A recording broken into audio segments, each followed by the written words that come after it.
Go now to Robert Sherman in Manchester, New Hampshire. Robert, what are you hearing from voters there?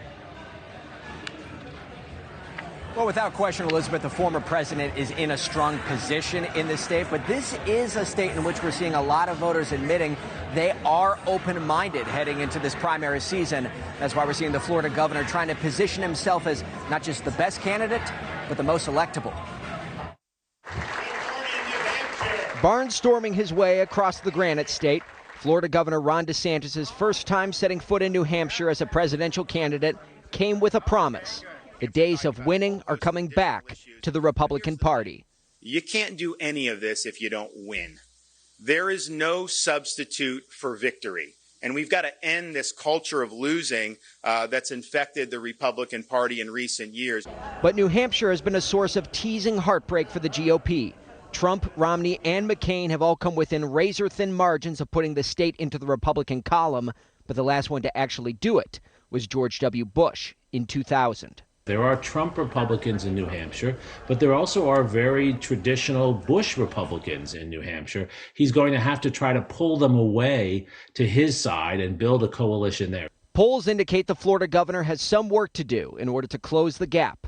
Former President Trump is sitting atop the Real Clear Politics average of polls with a more than double-digit lead, which is the case in most states. But there's a unique opening in this early state not seen in places like Iowa.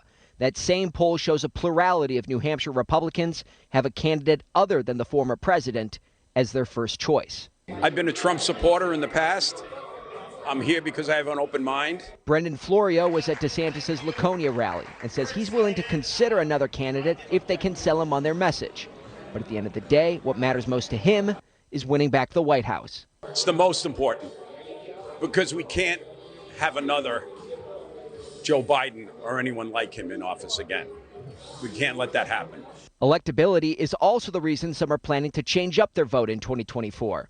Ron Massey believes DeSantis has the best chance of winning in the general. He's already shown he's got some proven results, and I like him. I feel he's gonna follow through. It's worth noting that former President Trump lost about 10% worth of support among independent voters in 2020.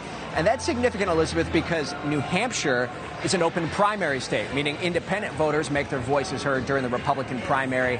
And in 2016, they made up 36% of voters in the Republican primary.